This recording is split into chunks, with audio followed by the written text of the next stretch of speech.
लगातार अपने पाँव पसार रहा है, इसको लेकर बिहार सरकार अभी कितनी अलर्ट है? लगातार आंकड़े बढ़ते जा रहे हैं। नहीं, स्वाभाविक रूप से वो आंकड़े हम सब लोगों के सामने हैं और पिछले 10 दिनों में तेजी से संक्रमण फैला है। हम सब लोगों को सचेत और सतर्क रहने की ज़रूरत है।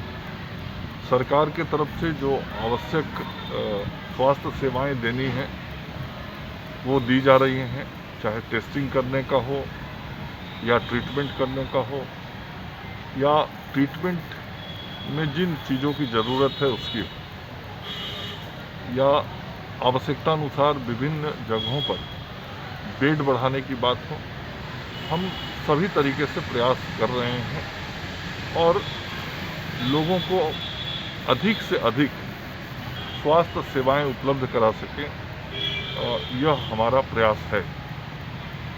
बिहार में ऑक्सीजन की कमी की बात आ रही है सामने। नहीं, मैंने कहा कि उपचार के संबंध में जो भी आवश्यक चीज़ों की ज़रूरत है उसकी पूर्ति का हम प्रयास कर रहे हैं, चाहे वह ऑक्सीजन हो, रेमडेसिविर हो या अन्य दवाइयाँ, सभी की उपलब्धता बढ़ाई जा रही है और इसके लिए कई प्रयास किए गए हैं।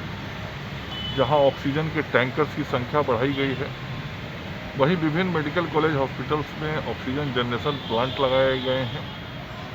PMCH, NMCH, DMCH, SKMCH, Madhepura medical college hospital, इन जगहों पर विगत 3-4 दिनों में ये सारे ऑक्सीजन जनरेशन प्लांट चालू किए गए हैं।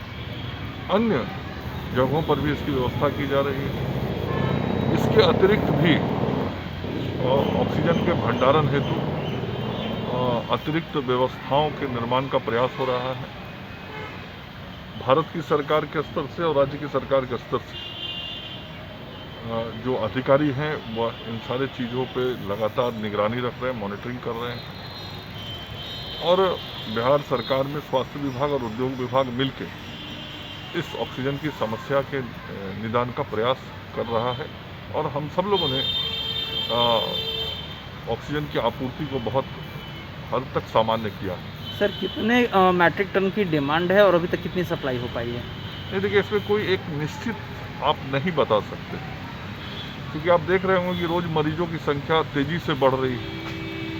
इसलिए आज कितने मैट्रिक टन की ज़रूरत है और कल कितना होगा पक्का नहीं बोला जा सकता है। लेकिन जो भी आवश्यकताएं प्रतिदिन बढ़ती जा रही हैं उसके सापेक्ष हम आपूर्ति के लिए प्रयास कर रहे हैं। बिहार के सरकारी अस्पतालों में बेड की कमी की बात आ रही है। प्राइवेट हॉस्पिटल ने रखना बंद कर दिया है मरीजों को। नहीं, अभी एनएमसीएच में पर्याप्त बेड है।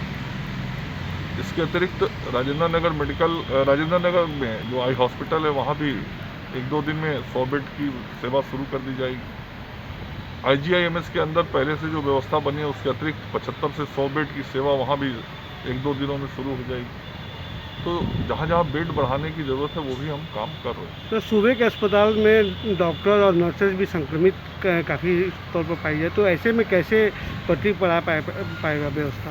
ये तो निश्चित रूप से चुनौती, यही तो चुनौती है और यही तो हम सब लोग को समझना पड़ेगा कि स्वास्थ्य विभाग के अधिकारी हों, चिकित्सक हों, चिकित्साकर्मी हों, नर्सेज हों, पैरामेडिकल स्टाफ हों, सब लोग दिन रात परिश्रम करके लोगों का जान बचाने में लगे और स्वयं संक्रमित होने के बाद भी लोगों की सेवा आके कर रहे हैं। तो यह कितनी बड़ी चुनौती और कठिनाई का समय है, हम सब लोग को समझना पड़ेगा और उन कठिनाई और चुनौतियों का सामना हम लोग कर रहे हैं, हम उससे जूझ रहे हैं। क्या कहना चाहते हैं डॉक्टर और नर्सेज को जो एक विपत्ति स्थिति में ये लोग सेवा कर रहे हैं?